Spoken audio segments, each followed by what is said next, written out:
Hello students, welcome to my channel. आज class 9th NCERT science chapter 12 sound ध्वनि के पाठ्य पुस्तक के जो अभ्यासगत प्रश्न हैं उनका संपूर्ण हल आपके लिए लेकर के आया हूं। और लिखने का काम तो ये आप करेंगे ही, आप इसे अच्छे से समझ सकते हैं।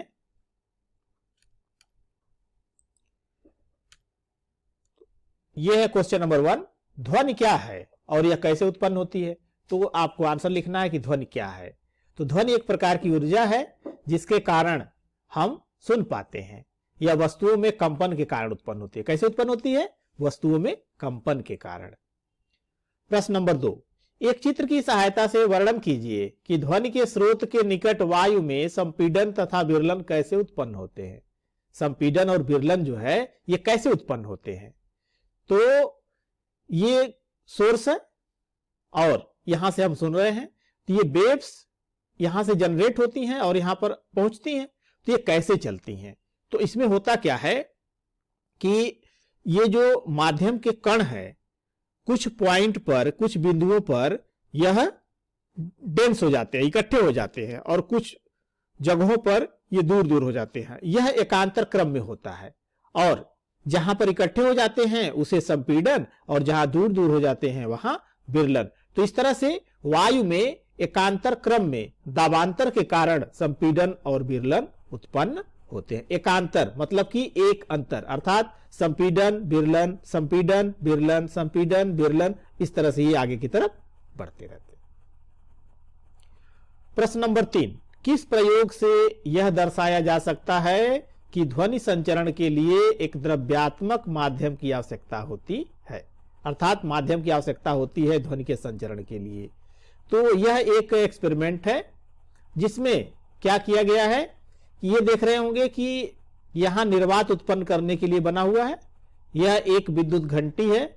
इस सिस्टम को ये बेल जार कहा जाता है। ये कार्क से बंद किया गया है और ये स्विच बाहर की तरफ लगाई गई है, ये वैद्युत धारा के लिए। तो जैसे ही स्विच को ऑन करते हैं, तो विद्युत घंटी बजने लगती है और ध्वनि हमें सुनाई देती है। लेकिन जब इस बर्तन के अंदर निर्वात उत्पन्न कर दिया जाता है, यानी निर्वात पंप को चला दिया जाता है, तो निर्वात उत्पन्न हो जाता है, और जब निर्वात उत्पन्न हो जाता है तो यह ध्वनि सुनाई नहीं देती है। तो इससे सिद्ध होता है कि ध्वनि के संचरण के लिए माध्यम की आवश्यकता होती है। वो यहां पे लिखा गया है कि ध्वनि एक यांत्रिक तरंग है। ध्वनि एक यांत्रिक तरंग है। यांत्रिक तरंग से तात्पर्य होता है कि ऐसी तरंगें जिनको गति करने के लिए या आगे बढ़ने के लिए माध्यम की आवश्यकता होती है। ध्वनि के संचरण के लिए माध्यम की आवश्यकता होती है। तो इस चित्र के अनुसार जब स्विच को दबाया जाता है तो घंटी बजती है और ध्वनि सुनाई देती है, किंतु जब निर्वात उत्पन्न हो जाता है तो घंटी सुनाई नहीं देती है, जिससे यह सिद्ध होता है कि ध्वनि संचरण के लिए माध्यम की आवश्यकता होती है। ध्वनि तरंगों की प्रकृति अनुदैर्ध्य क्यों होती है? तो ध्वनि तरंगे प्रत्यास्थ तरंगे होती हैं जिसमें माध्यम के कण तरंग की दिशा में ही कंपन करते हैं। इस प्रवृत्ति के कारण ध्वनि तरंगों को अनुदैर्ध्य तरंग कहते हैं। क्वेश्चन नंबर 5, ध्वनि का कौन सा अभिलक्षण किसी अन्य अंधेरे कमरे में बैठे आपके मित्र की आवाज पहचानने में आपकी सहायता करता है? ध्वनि का कौन सा अभिलक्षण? तो आपने अभिलक्षण में ये पढ़ा है कि क्या क्या होता है। एक तो होता है उसका लाउडनेस यानी प्रबलता, दूसरा होता है तारत्व, और तीसरा होता है गुणता। तो लाउडनेस होता है आयाम के कारण, तारत्व होता है आवृत्ति के कारण, और गुणता यह एक ऐसा गुण होता है जिससे आप अलग किसी वाद्य यंत्र का या किसी व्यक्ति का आप आवाज जो है यह बता सकते हैं कि उनकी, तो जिसके माध्यम से यह ज्ञात करते हैं यह होता है ध्वनि का तारत्व तथा गुणता। अब जैसे मान लीजिए कि किसी कमरे में आपके जानने सुनने वाले 4-5 लोग बैठे हैं, तो उसमें से अगर वो लोग बात कर रहे हैं और तेजी से बोल रहे हैं तो आप बिना देखे सिर्फ आवाज को सुन करके आप ये बता लेते हैं कि हाँ ये कौन, यानी किसकी आवाज है ये, या ये कौन बोल रहा है। तड़ित की चमक तथा गर्जन साथ साथ उत्पन्न होते हैं, लेकिन चमक दिखाई देने के कुछ सेकंड पश्चात गर्जन सुनाई देती है। ऐसा क्यों होता है? यानी तड़ित से मतलब क्या है? बिजली का चमकना, बरसात में या बादल में बिजली का चमकना। तो जब बिजली की कड़कड़ाहट होती है तो क्या होता है? पहले हमें चमक दिखाई देती है और आवाज बाद में सुनाई देती है। क्यों? इसलिए कि वायु में प्रकाश की चाल 3 × 10⁸ मीटर पर सेकेंड और सामान्य ताप यानी 25 डिग्री सेंटीग्रेड पर ध्वनि की चाल 348 मीटर पर सेकेंड होती है। तो प्रकाश की चाल अधिक होने के कारण प्रकाश हमारे पास पहले पहुंचता है और ध्वनि बाद में पहुंचती है। तो इसी कारण प्रकाश पहले दिखाई देता है, यानी चमक पहले दिखाई देती है और ध्वनि बाद में सुनाई देती है। किसी व्यक्ति का औसत श्रव्य परास 20 हर्ट्ज से 20 किलो हर्ट्ज है। इन दो आवृत्तियों के लिए ध्वनि तरंगों की तरंग दैर्ध्य ज्ञात कीजिए। वायु में ध्वनि की चाल यानी वेग 344 मीटर पर सेकंड लीजिए। तो आवृत्ति पहले वाले को मान लेते हैं कि ν1 है, तो 20 हर्ट्ज है। ध्वनि का वेग 344 मीटर पर सेकेंड है। सूत्र होता है v बराबर न्यू लैम्डा, लैम्डा 1 ज्ञात करना है। तो v बराबर ν1 लैम्डा 1, तो इससे लैम्डा 1 बराबर v बटा ν1, v चाल है 344 बटा 20 17.2 मीटर। इसी तरह से दूसरे यानी आवृत्ति 20 किलो हर्ट्ज, तो 20 किलो हर्ट्ज को हर्ट्ज में बदलेंगे तो 1000 से गुणा तो 20,000। वायु में ध्वनि का वेग 344, लैम्डा 2 आपको ज्ञात करना है और v बराबर ν2 लैम्डा 2, तो लैम्डा 2 बराबर v अपान ν2 यानी 344 बटा 20,000 दिया गया 0.0172 मीटर। प्रश्न नंबर 8। दो बालक किसी एल्युमिनियम पाइप के दो सिरों पर हैं। एक बालक पाइप के एक सिरे पर पत्थर से आघात करता है, दूसरे सिरे पर स्थित बालक वायु तथा एल्युमिनियम से होकर जाने वाली ध्वनि तरंगों द्वारा लिए गए समय का अनुपात ज्ञात कीजिए। तो वायु में ध्वनि का वेग दिया गया 344 मीटर पर सेकेंड, एल्युमिनियम में ध्वनि का वेग 6420 मीटर पर सेकेंड।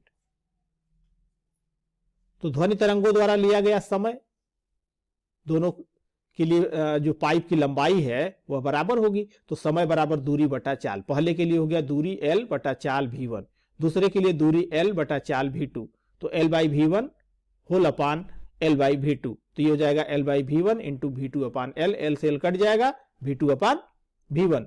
V2 का मान 6420 और V1 का मान 344, इसको हम डिवाइड कर देंगे तो आ जाएगा 18.55, अर्थात T1 और T2 का जो अनुपात है वह 18.55:1 होगा। प्रश्न नंबर 9।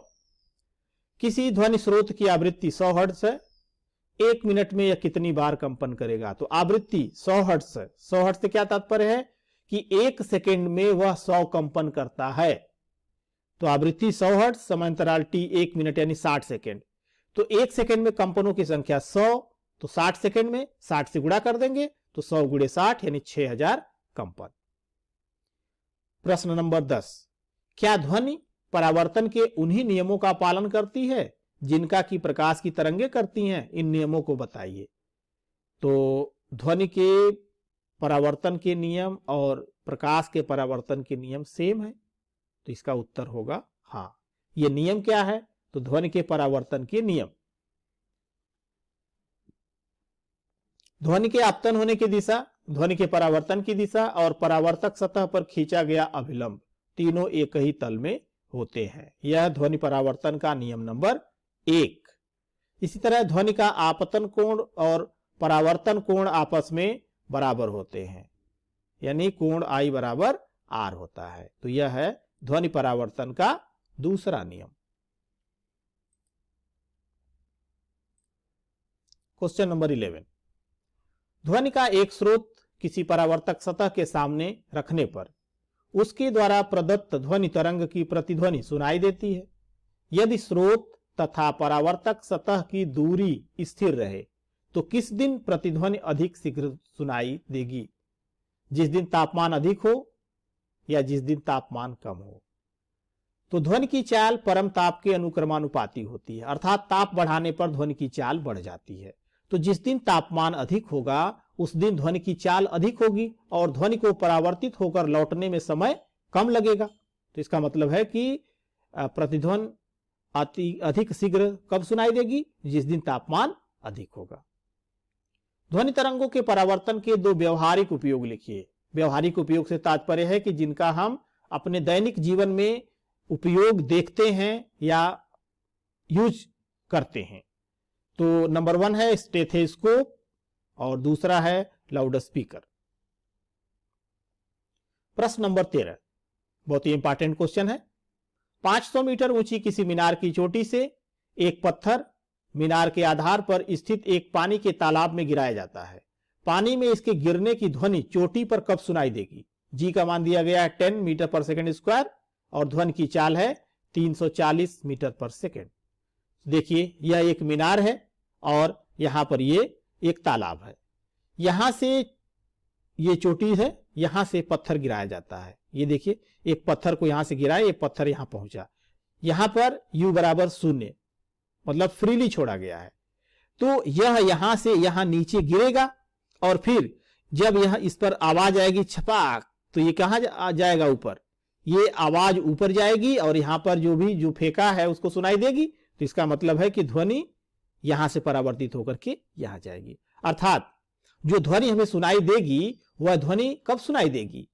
यहां से ये गिरने का समय और यहां से साउंड के यहां तक जाने का समय। तो मान लेते हैं कि इसको यहां तक गिरने का जो समय है वो t1 है।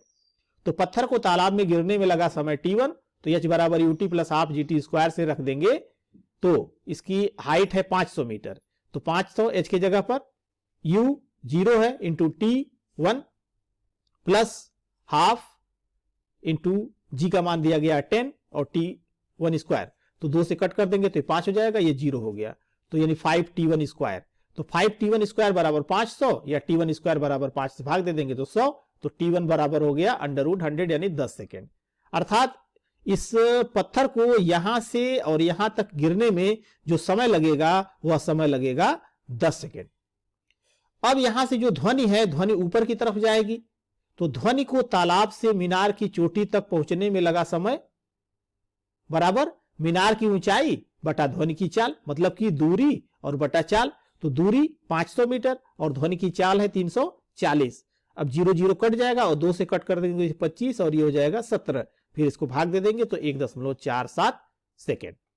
तो अब ध्वनि को पत्थर छोड़ने पर ध्वनि को मीनार की चोटी तक आने में लगा समय, इसको छोड़ा गया, ये यहां तक आया, कुछ समय लगा, फिर ये यहां से ध्वनि उत्पन्न हुई और यहां पर पहुंची। तो पत्थर को गिरने में लगा समय और ध्वनि को यहां तक पहुंचने में लगा समय। तो पत्थर को गिरने में लगा है समय t1 10 सेकेंड और साउंड को यहां से यहां तक पहुंचने में, यानी इसके ये तालाब में जो आवाज हुई यहां से और इसकी ऊंचाई सतह पर पहुंचने में लगा जो समय है वह 1.47 सेकेंड है। तो इस तरह से पत्थर को नीचे गिरने में लगा समय प्लस ध्वनि को ऊपर आने में लगा समय यानी t1 प्लस t2।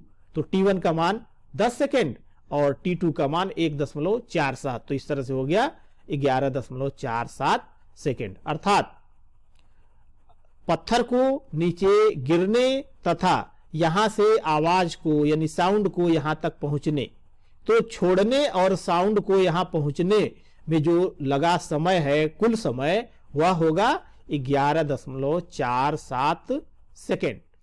प्रश्न नंबर 14, एक ध्वनि तरंग 339 मीटर पर सेकेंड की चाल से चलती है। यदि इसकी तरंग दैर्घ्य 1.5 सेंटीमीटर हो तो तरंग की आवृत्ति कितनी होगी? क्या ये श्रव्य तरंग होगी? तो ध्वनि की चाल भी 339 मीटर पर सेकेंड, तरंग दैर्घ्य लैम्डा 1.5 सेंटीमीटर, इसको मीटर में बदल लेंगे तो 1.5 बटा 100 0.015 मीटर। सूत्र होता है v बराबर न्यू लैम्डा। तो लैम्डा यानी यहां से हमको फाइंड करना न्यू, तो न्यू बराबर v बाई लैम्डा। तो v का मान 339 और लैम्डा का मान 0.015, दशमलव हटा दीजिए, 3 जीरो ऊपर आ गया, 15 से इसको कट करेंगे तो 22.6 और गुणे 1000 यानी 22,600 हर्ट्ज। श्रव्य तरंगों की आवृत्ति 20 हर्ट्ज से 20,000 हर्ट्ज होती है और ये जो आया है 22,600 है। इसका मतलब है कि यह श्रव्य तरंग के अंतर्गत नहीं है। अनुरणन क्या है, इसे कम कैसे किया जा सकता है? तो ध्वनि तरंग के बार बार परावर्तन के कारण ध्वनि निर्बाध को अनुरणन कहते हैं। इसे कम करने के उपाय हॉल तथा सभा भवन की छतों एवं दीवारों पर ध्वनि अवशोषक पदार्थ जैसे प्लास्टर ऑफ पेरिस, फाइबर, छिद्रयुक्त लकड़ियां, मोटे पर्दे, सिनरे आदि लगा करके कम कर सकते हैं। फर्श पर मोटे और मुलायम कारपेट डालकर कम कर सकते हैं। जो बैठने वाली सीट होती है उसे ध्वनि अवशोषक पदार्थों से बना करके भी अनुरणन को कम किया जा सकता है। ध्वनि की प्रबलता से क्या अभिप्राय है, यह किन कारकों पर निर्भर करती है? तो ध्वनि की प्रबलता कणों की संवेदनशीलता की माप है जो ध्वनि तरंग के आयाम पर निर्भर करती है। ध्वनि तरंग के आयाम पर चमगादड़ अपना शिकार पकड़ने के लिए पराध्वनि का उपयोग किस प्रकार करता है, वर्णन कीजिए। तो चमगादड़ उड़ते समय अपने मुख से पराध्वनि तरंगे उत्सर्जित करते हैं जो शिकार आब्लिक अवरोध यानी शिकार या अवरोध से टकराकर उनके पास परिवर्तित होकर के पहुंचता है, जिससे वह इसका संसूचन करता है और इस प्रकार वह शिकार की दिशा, दूरी और आकार का पता लगा लेता है। वस्तुओं को साफ करने के लिए पराध्वनि का उपयोग कैसे करते हैं?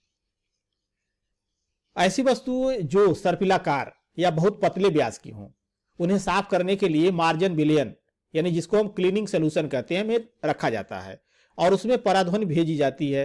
उच्च आवृत्ति होने के कारण ये तरंगे धूल तथा गंदगी के कणों को आसानी से साफ कर देती हैं। सोनार की कार्यविधि तथा उपयोगों का वर्णन कीजिए। तो सोनार क्या है?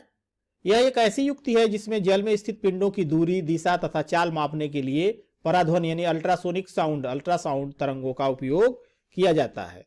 इसके मुख्य दो भाग होते हैं। एक होता है प्रेषित्र ट्रांसमीटर और इस यंत्र द्वारा पराश्रव्य तरंगों यानी जिसे उच्च आवृत्ति लगभग 50,000 हर्ट्ज को उत्पन्न करके और किसी विशेष दिशा में भेजा जाता है।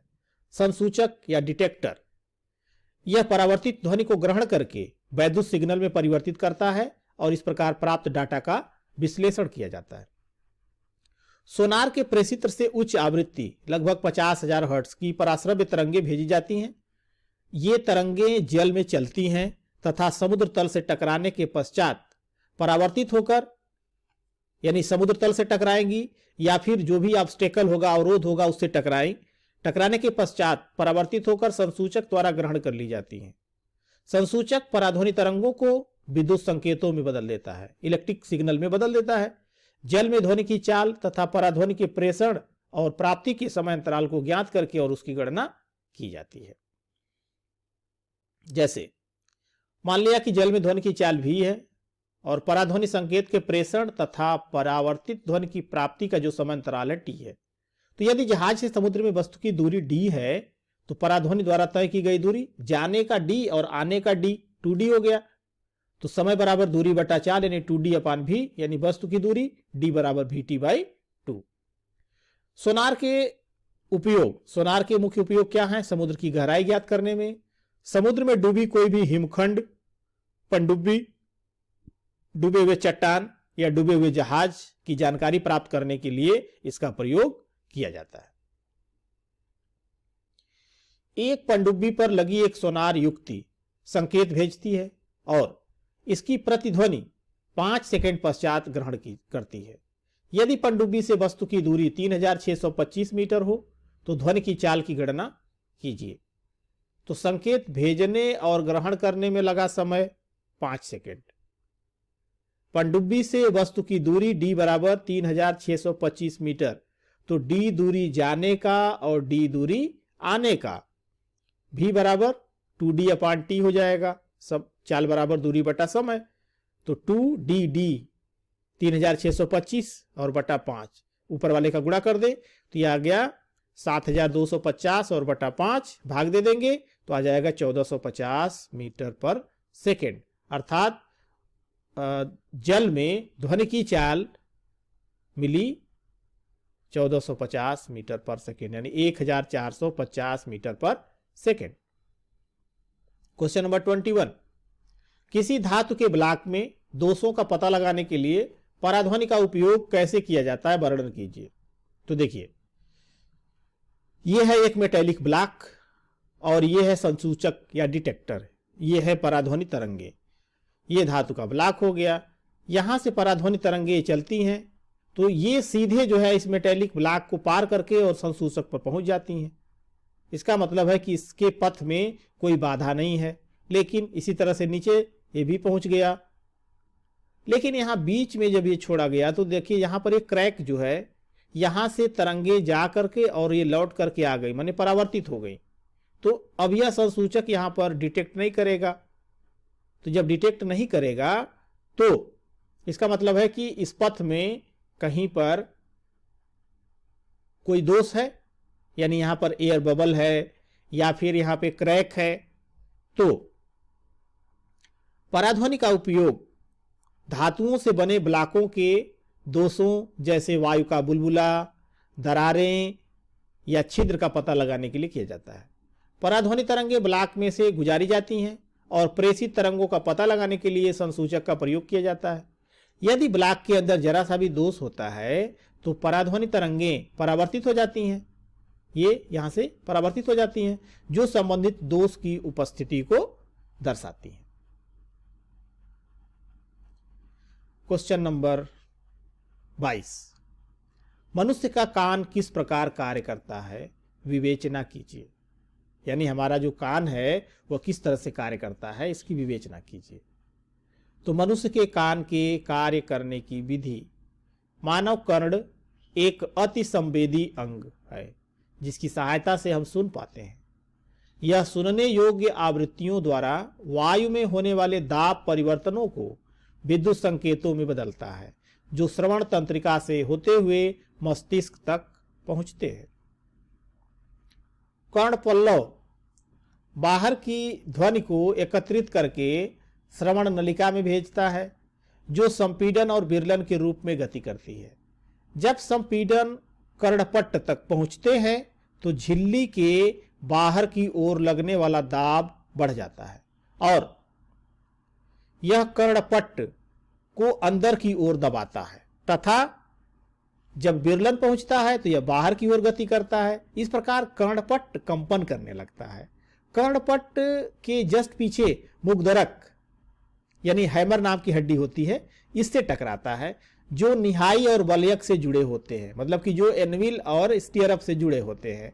इन कंपनों को कई गुना बढ़ा देते हैं और आंतरिक कर्ण में स्थित कर्णावर्त जो कोक्लिया होता है, इसमें दाब परिवर्तनों को विद्युत संकेतों में ये बदल देता है। मतलब कर्णावर्त जो आंतरिक कर्ण होता है, यह इसे इलेक्ट्रिक पल्सेस में बदल देता है। इन विद्युत संकेतों को श्रवण तंत्रिका द्वारा मस्तिष्क तक पहुंचा दिया जाता है। यानी इन विद्युत सिग्नल को जो है श्रवण तंत्रिका मस्तिष्क तक पहुंचा देते हैं और मस्तिष्क इनको ध्वनि के रूप में व्याख्या करता है कि हाँ यह ध्वनि है। ये कान की संरचना है जिसमें कि एक आपको डायग्राम भी बनाना होता है। तो ये आप देख रहे होंगे कि यहाँ से यहाँ तक ये यहाँ पर एक कान का पर्दा होता है, यानी कर्णपट्ट होता है। यहाँ तक का हिस्सा जो है यानी कर्णपट्ट का बाहरी हिस्सा, यह बाहरी कर्ण के अंतर्गत आता है। यानी इसमें पिन्ना यानी यह कर्ण पल्लव और यह श्रवण नलिका और इसका पहला हिस्सा बाहर का हिस्सा यह बाहरी कर्ण में आता है। इसके बाद ये मुग्धरक, निहाई और बलयक, ये मुग्धरक, निहाई और ये बलयक, ये जो तीनों हैं हैमर, एनविल, स्टीयरअप, यह आंतरिक कर्ण के अंतर्गत आते हैं। और ये इसके ऊपर से एक नली ये देख रहे हैं कि आई है, यह यूस्टेकी नलिका होती है, यह ग्रास नली की तरफ जाती है। पतली नली होती है जो ग्रसनी के ऊपरी भाग से ये जुड़ती है। और यहाँ पर आप ये देख रहे होंगे कि ये जो स्पाइरल शेप का है यह आंतरिक कर्ण होता है और जिसे कि हम कर्णावर्त कहते हैं। ये जुड़ा होता है श्रवण तंत्रिका से, ये जो है जुड़ा होता है श्रवण तंत्रिका से। तो अब यही हुआ कि यह साउंड को इकट्ठा करता है, इसका काम होता है, यानी इसको इकट्ठा करके ये नलिका में, श्रवण नलिका में भेजता है। यह इस पर्दे पर प्रेशर डालता है और अंदर की तरफ जाता है, फिर सब विरलन आता है तो बाहर की तरफ आता है, और फिर यह पीछे जो है जब मुग्धरक से टकराता है तो मुग्धरक इन ध्वनियों को जो है, मुग्धरक, निहाई और बलयक मिल करके इन ध्वनियों को कई गुना बढ़ा देते हैं और कोकलिया को भेज देते हैं। कोकलिया उन्हें जो है विद्युत संकेतों में बदल देता है और इन संकेतों को बदल करके और फिर मस्तिष्क को भेज देता है, और फिर मस्तिष्क उसको एनालाइज करके ये बताता है कि हाँ यह ध्वनि है।